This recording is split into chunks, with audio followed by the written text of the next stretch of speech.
So my big idea is what I call the network age. Everything is connected today. There are 2 billion people in the world on the internet today. There are 5 billion mobile phones in the world. Think about that. More than half of the entire population of the planet can connect together, call each other, interact in real time. And it's not just that level of connectivity at the platform level, but what we do with it, the software that allows us to interact and share and network in ways that we never could before. And I don't need to tell you this, right? You all know this. Raise your hand here if you're not on Facebook or another social networking service. No one raised their hand. Good. You're undergraduates, right? Everyone is on these services. And of course, it's not just people like you. Facebook has 600 million, almost 600 million users around the world. And it's not just Facebook. Skype has almost 600 million users. QQ, which is an instant messaging service in China. Twitter is over 100 million users. We're finding more and more ways to connect and more ways to do things with it. So everything is connected. And that connectivity has important implications. It has lots and lots of implications. I tend to focus on the implications for business and the implications for government and how they come together. And often what's critical about this is data. One of the things that falls out of this network world is a vast ocean of data and information that can be collected and analyzed and used in different ways, and that has important consequences. So let me talk briefly about 3 concepts. One is information, one is regulation, and one is innovation, and look at how they relate to business as it comes together with government. So first, information.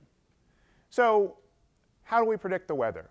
How do we model the weather? Well, the National Weather Service puts up satellites that look at the planet and has all sorts of other devices that collect data and information about the climate. And then we run them through computer models and move forward from the present and can analyze and predict what the weather is. Now, the first thing to think about here is, where does that data come from?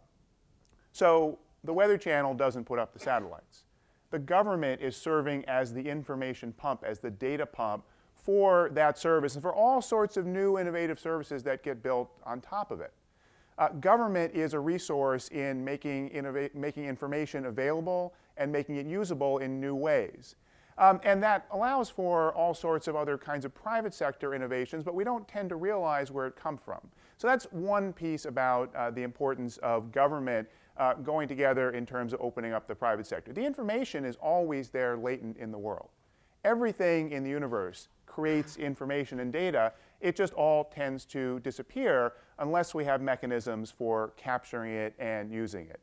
Today, in the kind of environment that we live in, we have new opportunities to do that. So let me just talk about a couple other examples in my own work about leveraging data, in particular the value that government can come in and play in this kind of environment. I do a great deal of work on communications policy. And one of the big issues in communications is spectrum, is wireless.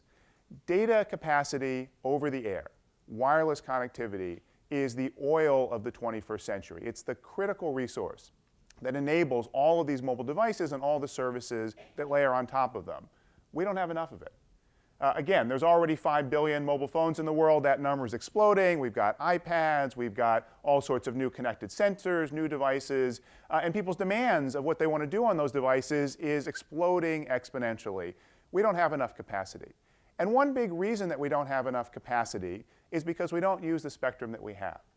We only use roughly 5% of the theoretical capacity of the wireless spectrum because of a whole bunch of boring technical and legal reasons in terms of the inefficiency about the way that spectrum is allocated. So one way to get around that the FCC has started to explore and I've looked at in some of my work is to leverage data and to leverage devices. To build what I call a spectrum DNS, analogous to the domain name system or the DNS that manages addresses on the internet. One of the secret sauces, if you will, of the internet is the domain name system.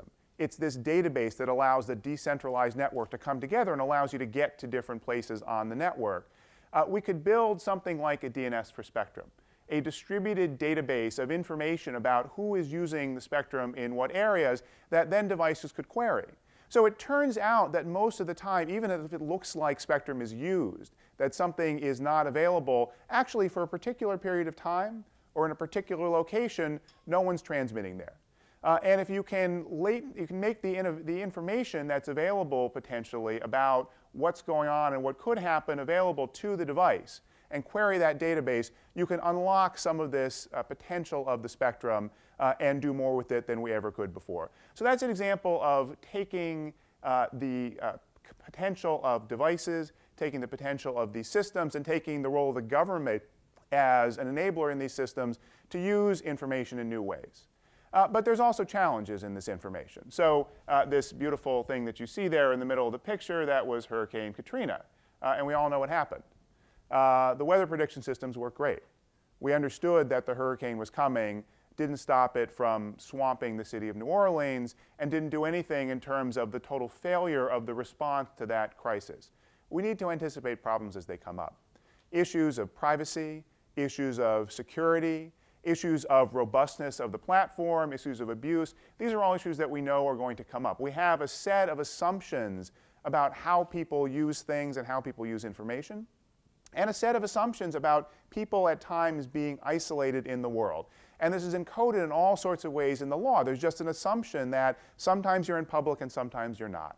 Well, in this network world that we're increasingly living in, you're in public all the time, and we need to think about what that means. Second term, regulation.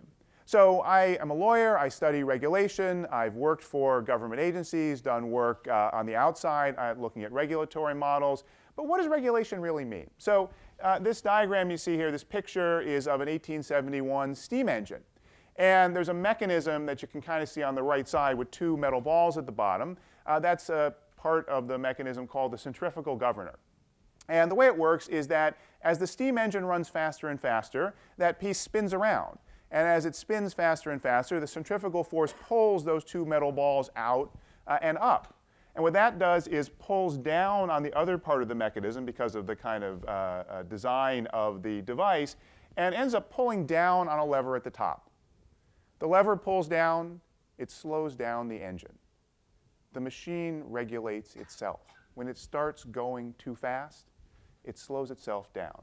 It's an endogenous regulator. It's an internal mechanism for regulating the machine. That's the way that in a network world we need to start to think about regulation in the legal sense. We need to think not about government agencies coming in from the outside and passing rules and telling market actors what to do. We need to think about building regulatory possibilities into the system itself. So for example, in my own work looking at communications policy, I've done work looking at interconnection standards between network systems. So you go online on a broadband network, your broadband access provider has to connect up with other providers to get information across the internet. They have to connect up with services that you're going to on the internet, whether it be Google or Netflix or anyone else. And those terms of interconnection determine the technical features of the network. They also determine your user experience. And many of the public policy issues that have come about and become huge aspects of debate, you've probably heard about the discussion of what's called network neutrality. Big fight at the FCC. They just recently adopted some rules, but it's still simmering and there are legal challenges. Ultimately, I think that's really about the guts of the network, the internal mechanisms and the technical terms of interconnection that need to be looked at, as opposed to these abstract concepts like discrimination, which are very hard to put your finger on when you look at them. Another piece of work that I've done recently looking at this kind of internal regulation is thinking about more generally what it means to have communications coming together with computing. It turns out that although we think the internet is very new and all these new devices and systems and so forth are very modern, people have been thinking for at least 40 years about what happens when you take computers and network them. Back in the 1960s, there was a concept called the computer utility.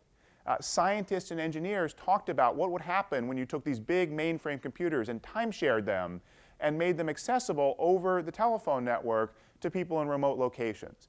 They thought it would be a public utility, kind of like AT&T, the phone company, was then a public utility, and they started to think about some of the rules and some of the technical mechanisms for ensuring that service quality was ensured, for ensuring that privacy and security were protected, ensuring that the network was robust enough to deal with the demands placed upon it, ensuring that there was transparency and free flow of information. A lot of that got lost. It got lost in part because of the technical evolution, that what happened was this centralized computer utility just didn't happen. Instead, we got the decentralized internet. But it also went away because we moved to a world of deregulation. We moved, generally for very justified reasons, away from the idea of public utilities that had certain obligations placed on them and certain responsibilities to a world of market actors competing. And deregulation is a wonderful thing. Markets are wonderful things. They're incredibly effective and efficient. Competition often and most of the time will produce better value than a government agency coming in, but there's a danger there too. And the danger there is sometimes regulation fails. So the BP oil spill in the Gulf of Mexico, the financial crisis, all examples of what happens if we move too far away from ensuring that those baseline kinds of protections are met. So a great deal of my work has been looking in this very innovative, fast-moving set of industries around communications and the internet. How do we build in regulatory mechanisms that don't stop the dynamism of the private market, but also don't lead to these catastrophic failures when regulation is absent? Finally, innovation. Everyone loves innovation. No one knows what it is. Innovation is good. It means your company is doing something that's successful. It means you're moving forward. But 2 points to make about innovation. The first is that innovation often depends on government. That's the story of the internet. The internet grew out of research projects by the Department of Defense and the National Science Foundation. Government funding agencies creating the seed capital and the seed environment for this innovative set of platforms to come about, and ensuring that they came about in an open, interconnected way, which then allowed all the companies to come in and all of the private sector innovation to layer on top. The other thing about innovation in the network world is it depends on where you sit in the ecosystem. So compare 3 companies. One is Apple. Apple, because of what they've been able to do with the iPhone, is able to take advantage of all the innovation that gets generated in this network platform. They make the hardware, they make the service on top of it, and they also have relationships with the content that flows in from the applications and from music and video providers. They have taken advantage of this network ecosystem to go from a 2% share also-ran PC vendor to the most valuable technology company in the world. But what if you're not Apple? What if you're Nokia? Nokia is the largest manufacturer of cell phones in the world. Incredibly successful company for many years. They knew how to build very cheap, very effective devices and have them sell like crazy. The problem is they knew how to build devices, even though they were connected devices, they were mobile phones, but devices that operated essentially standalone. I'm holding this phone in my hand and I'm using it to call. The calling is not really their issue. Their issue is just building the device as one piece. As we move, though, into a world of smartphones, into a world where these are not just devices that are a channel through which you call other people, but they're a computer in their own right. They're an interaction device. And they're a network device that provides a basis for all these services. You need to be able to innovate through the network and understand those other dynamics of innovation, and that's where Nokia has largely failed. They just replaced their CEO. They just abandoned most of their own internal software to partner with Microsoft. They're challenged by the very same changes that have enabled Apple to basically steal the march and become the most successful person in this ecosystem. And finally, innovation can be a challenge. So what if your Borders books? Amazon.com comes along. With buying books online, with the Kindle and e-readers. Borders Books, long one of the most successful companies in this marketplace, last week had to file for bankruptcy. Innovation and networks is a challenge as well. So ultimately, what innovation is about in a networked environment is evolution. What we know from biology is that evolution is messy. Some species die out. But over time, there are processes of evolution that allow successful species to thrive and grow. I think, though, in the kind of environment we're in now, the immense amount of connectivity that's in the world today, something a little bit more dramatic is happening, and we're seeing it around us. It's not evolution, it's a revolution. Now, clearly, the revolts that have been happening across the Middle East are not purely a consequence of Facebook and Twitter and these social networking services. But it's hard to see how they haven't played a role.